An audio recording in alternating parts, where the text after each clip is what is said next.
Ay, bunga natin ng sibuyas. Oh. Grabe laki. Oh, kung ganito po mga katribya po ang bunga ng kalamansi natin. Ayan oh. Para sibuyas. Abay sulit. Sisiyahan ka.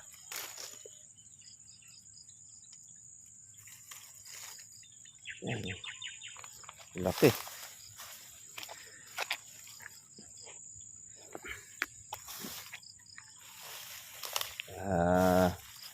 Yung bibili ng ating kalamansi, swerte. Dahil meron siyang ganito kalalaking bunga.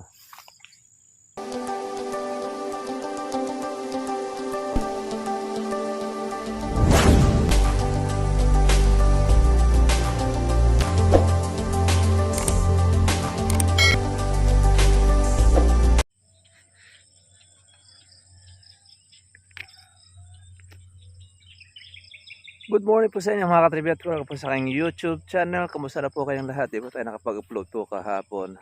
Meron po tayo nga ginawa kung saan mga katribya ay tayo nga pinuntahan. Ngayon po mga katribya, yung ating kalamansi. Eto na, ang dami na po ng usbong tsaka po ng bungang mga maliliit, mga buko. Ayan, tagtag na po yung marami pong mga bulaklak. Kaya lang ay di pa po tayo nakakapag herbicide dahil nagdiretso po yung pag-uulan, kaya tanggal-tanggal muna po tayo ng ating baging mga katribya para po rito sa ating kalamansi kapag hindi po natin ito inalis, mababalutan ng baging ang ating kalamansi. Ang dami pa naman pong bunga. Yan, malaki na rin po yung ating pansunod. Malabas pa po yung ibang mga bulaklak. Yan. Tingnan nyo naman mga katriba po yung ating damuhin. Yan, di po tayo makapag-herbicide pa ngayon dahil makulimlim. Mahirap pong spray niyan. Baka mahugasan. Sayang lang po ang ating gagamitin pangdamo. Kaya pinaka-the best, tatanggal muna tayo ng ating baging mga katribya. Yan, malaki yung ugat. Ito yung natawag naming kamote-kamotehan. Siya siyang uri ng baging na para siyang kamote. Pero kinakain din ng talbos nito mga katribya. Kaya alam, matagal ka bago pa makarami dahil sa sobrang liliit. Ito, kamote-kamotehan ang tawag sa amin. Meron tayong ilang tudling pa rito, hindi pa natin natatapos pitasan.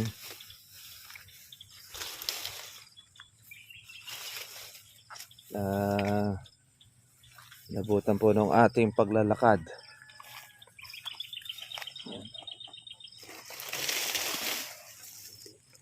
Tanggal tayo muna ng ating damo.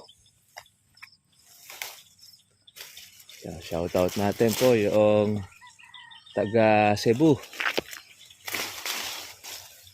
para ma-develop ang kanya pong farm. Malapit lang doon sa amin sa Sanghulyan. Ayan, ating kakausapin lang muna natin po yung magpuputol kasi meron siyang matandang puno. Napapalitan na rin po siya ng bata. Di na kasi po pwede makatibang alagaan na po yung matandang puno dahil una matataas na.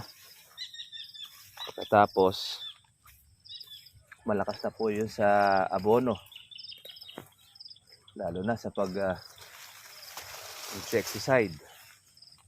Pag mag-i-spray ka, malaki na rin po ang gastos nun. Ito yung matigas na bagay.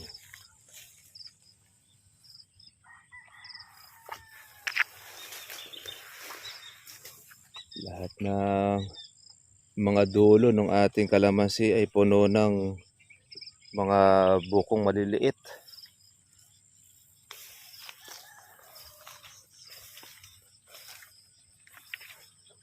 Puno ng bulaklak. Kaya magsasawa tayo sa bunga. Panahon ng ngayong tagulan. Malalaman na lang natin kung magkano ang magiging presyuhan sa mga hinaharap. Pagka ito ay hinarbest.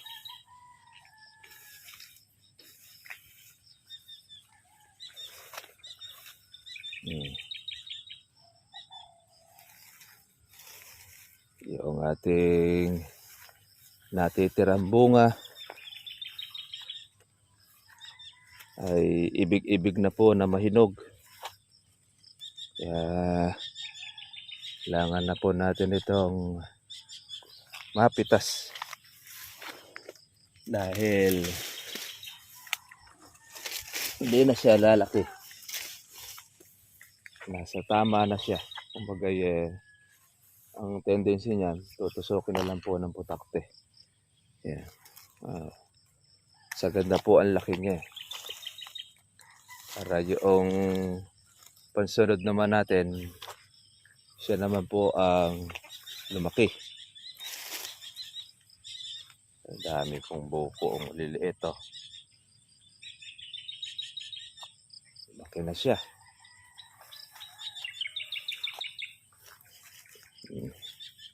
Akala natin konti lang, pero habang lumalaki marami rin pala mga katribya. Itong ating bunga. Lalo na pagka po yung ating mga maliliit na mga buko ay lumaki. Ay nako, puno na ng bunga yan. Kaya lang, siyempre, panahon na rin po ng kalamansi. Kahit naman po na pababa ang presyo, wala naman tayong ganong gastos din. Bawi na rin siya para pinaka-maintenance ng ating kalamansi.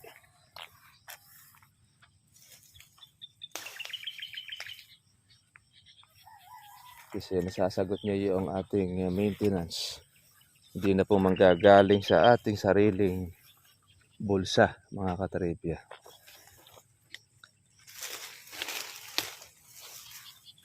Yung ating palayahan. Ito, lumatag na ito.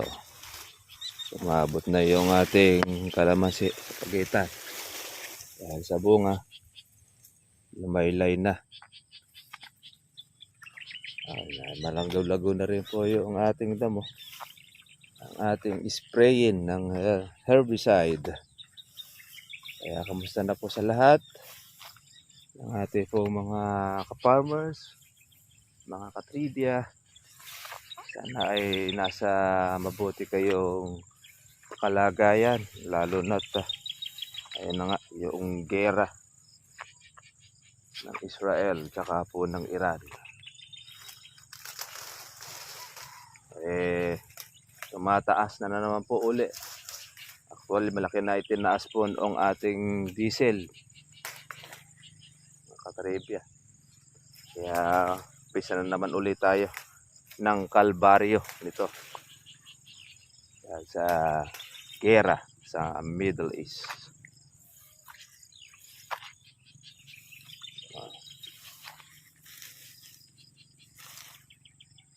Palatag na ang ating mga bunga. Tanggal tayo ang ating baging. Yun, merong isang malaking baging nakalusot. Hanapin natin po yung kanyang pinakapuno. Yun. Ayun ang ating bubunutin.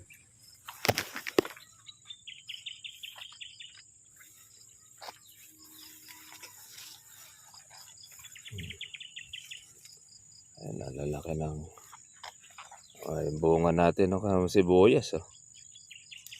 Grabe laki. Oh, kung ganito po mga katribya po ang bunga ng kalamansi natin. Ayan oh, para sibuyas. Abay sulit. Sisiyahan ka.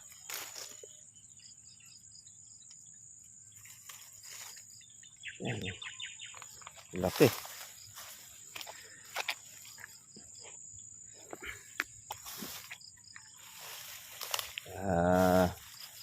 Yung bibili ng ating kalamansi, swerte. Dahil meron siyang ganito kalalaking bunga. Ngayon kasi, bibihira na yung ganyang kalalaki dahil naaagad na yung kalamansi. Ay, ibang mga may-ari, hindi na po sila nakakapagpalaki ng bunga dahil naibebenta na.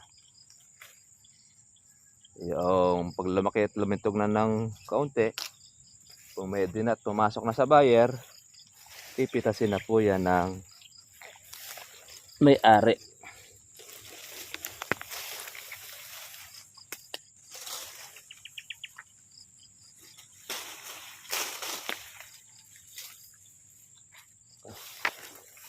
Mahaba na po yung ating aginga.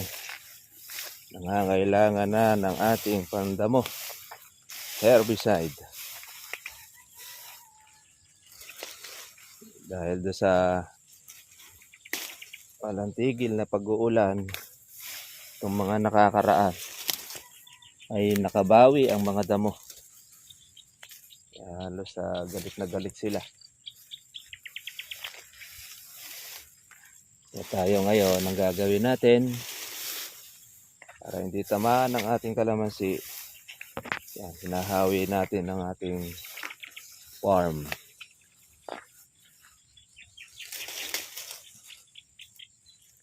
Para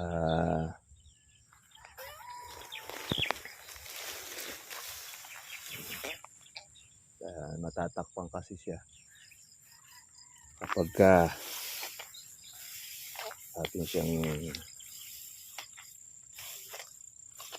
i-sprayin kasama ang hindi natin hinahawi, tatamaan ang ating kalamansi.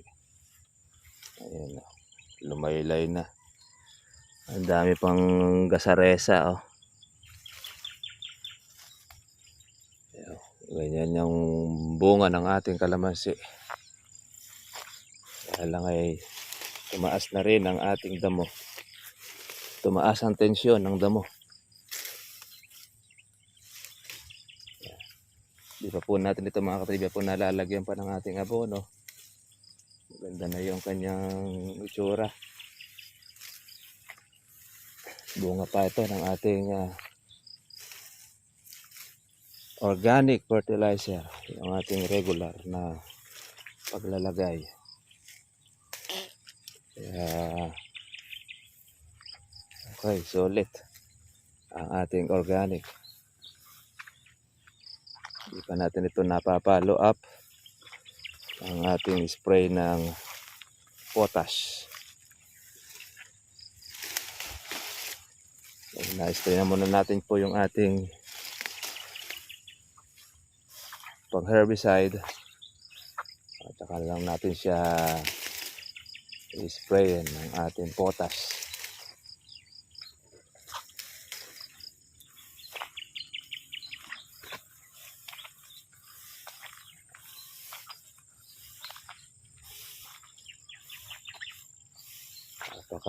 Bilis lumago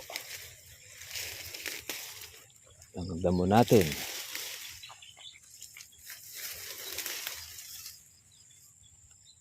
Yan kumikita ang ating mga herbicide. Ang mga herbicide natin Masyadong mahihina na. Pagka naulan, ang yung herbicide kahit sa kabila na natuyo ang damo, o natuyo sa damo yung gamot, hindi po pinapansin yung damo natin. Humihina ang bisa pagka nauulan. Yung ating herbicide. Kamahal din po mga katribya ng ating pong ginagamit. Yung isang galon. Isang sprayer mo lang ubos na. Wala na siya. Ayan, no?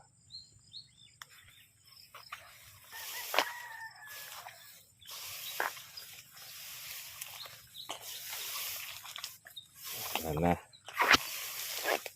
Lalo tayong nagagastusan pagka po ang damo natin ay malalaki. Dahil di kagaya ng pag maliliit ang damo, konti lang po ang ating maintenance sa ating pang-spray. Pero pagka ganitong lumalaki siya, tatagal tayo ng ating pang pag-spray dyan. Dahil di natin siya napapatay na maayos. Ayun, no? Ganda ng bunga. Nakalaylay na mga katribya. Unti na po lumalaki. Yung ating pong pansunod.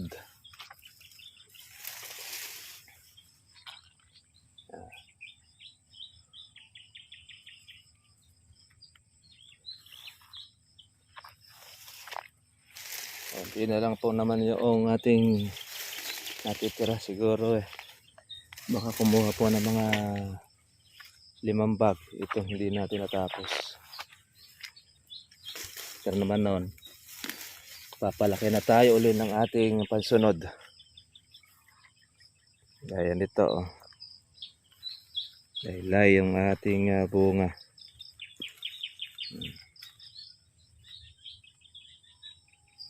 Kailan lang yung pansunod na yan, mapitasin na. Ay, yung ating hinog, oh. Laki.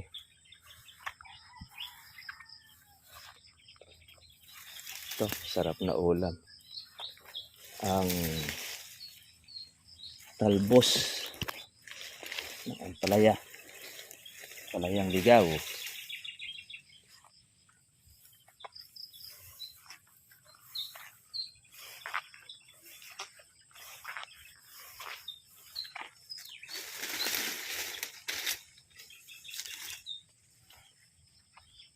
Ating ampalayang kapa tawag.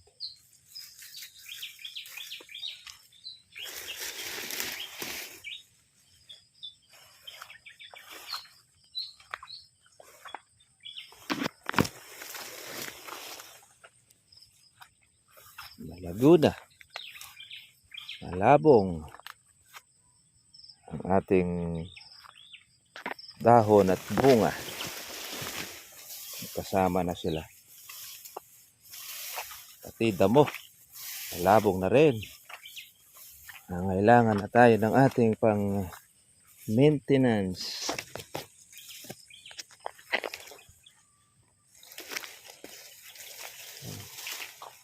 Itong ating wild pepino. At least itong wild pepino mga katribe, hindi ko mahirap alisin. Matanggal alisin lang dyan yung sitaw-sitawan.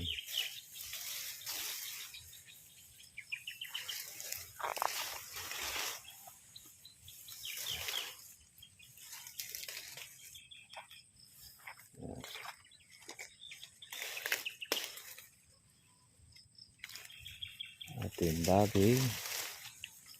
Tanggal-tanggal tayo pag may time. Lalo na't ngayon tag-ulan. Diyan sila pumoporma. Kailangan nating alisin. Ang katripya.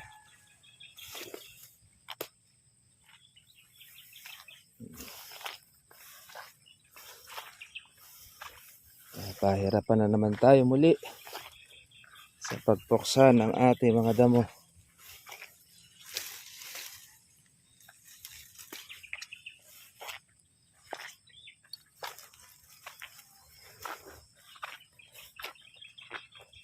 Ito. Malaki-laki yung baging nito. Galit na galit.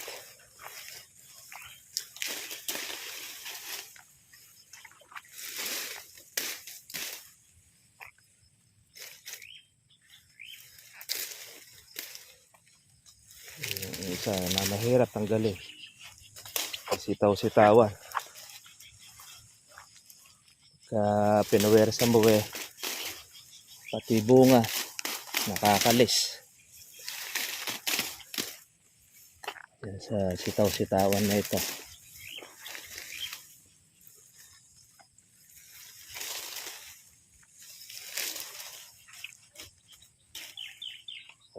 Ganyan kakunat ang baging na yan. Okay, sige mga katribya, update na lang din po tayo. The same pa rin po mga katribya po yung ating presyo ng kalamansi sa 1.1 or 1.2. At yan, medyo bumaba po ngayon. Ganoon naman kasi ang kalamansi, tataas, bababa. Pag bumaba, pag wala nang mapitas, ayun, tataas naman uli. Pag marami pong mapipitas, bababa na naman. Pero hindi pa naman po siya nagbibelow 1,000. Permis po, libo pa rin ang ating kalamansi. Kaya sulit pa rin mga katribya, kung kayo po ay meron pong pitasin, ay pitasin nyo na hanggat meron pong magandang presyo para masulit nyo pa yung halaga ng kalamansi. Tayo ay tatanggal muna po ng ating damo, lalo na itong ating baging.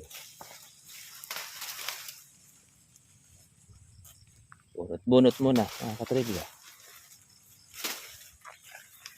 sa ilalim.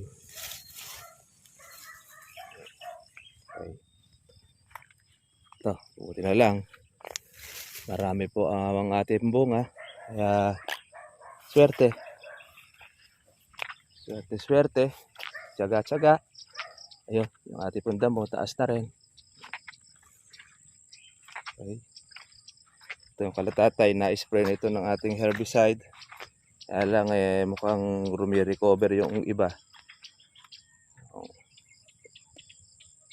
Sige mga katribya, God bless po. Kita-kita lang po tayo po bukas para po sa sunod po natin vlog. Update lang po natin itong ating inaalaga ang kalamansi. Bye bye.